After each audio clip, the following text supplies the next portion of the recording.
Hi everyone, how's it going? This is Dawson Gage, and we are recording this political shout-out video to the chair of the North Carolina Democratic Party, who is the young Anderson Clayton. And this is a sort of mixed media presentation in which I shall demonstrate various truths of politics. This is in a follow-up to my messages to various people last night, including Anderson Clayton, chair of the Democratic Party. Once upon a time, this substance right here, known as cannabis sativa / cannabis indica, also known as marijuana, also known as grass, also known as various other things. In Spanish, it is mota or verde or marijuana, and in Chinese, it's dama or huoma, which means great hemp or fire hemp. So there's a question of international law here, in that North Carolina and its Attorney General have a very unusual position on marijuana, which is clearly at odds with the general tendency in the world and in the United States that says that marijuana is not against the law. And my point is that marijuana is not against the law, even if you're on probation. In fact, it's especially for people on probation, that marijuana is useful. Being on probation is the most miserable and depressive experience that it is possible to go through. The way that it has evolved in the 21st century is completely unacceptable, completely unconstitutional, completely against international law.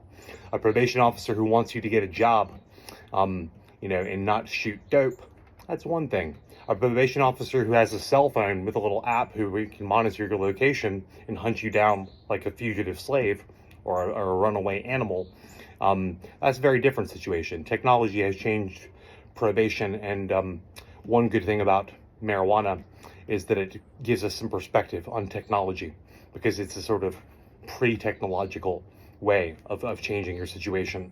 People that resort to their smartphones, or who resort to any number of other sort of false remedies, psychopharmaceuticals or whatever, all that's bullshit. This right here, been smoking it for let's see here, since I was 15, so 21 years of smoking marijuana. Can't argue with results.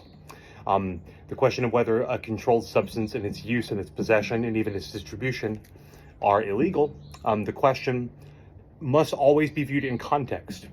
If you are, some kind of like cocaine jam band guitar player, and you use controlled substances in order to try to, persuade women to go back to your house and have sex with you, that's one thing. Perhaps that's legal, perhaps it's not. But it's very different from using amphetamines and marijuana to pursue your legal defense, to have unconstitutional laws repealed, and to bring justice to North Carolina, the United States, and the whole world. So this gets to the idea of what it means to control and what it means to be substantial. And so this is a substantial form of control in which I try to exert control over this situation, and to be a substantive person. So that's my interpretation of the phrase controlled substances. This is a shout out, political, demonstrative, free speech, free press, free conscience statement that I'm going to put on YouTube.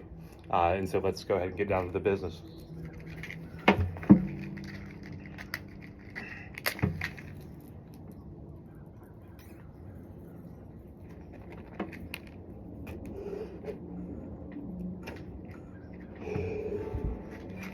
Magnificent.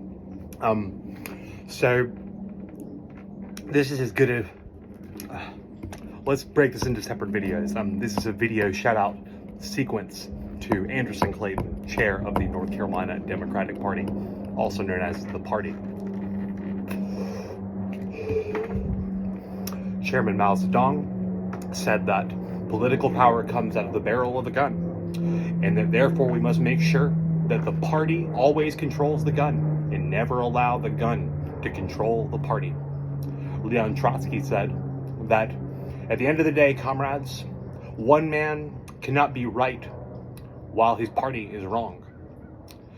These statements from Mao and from Trotsky obviously come from a very different context than that of the state of North Carolina. But the party is the party. And so it's time to fight for your right to party, as the Beastie Boys said, to get this party started. And and just to make very, very clear that this is my party and I will cry if I want to.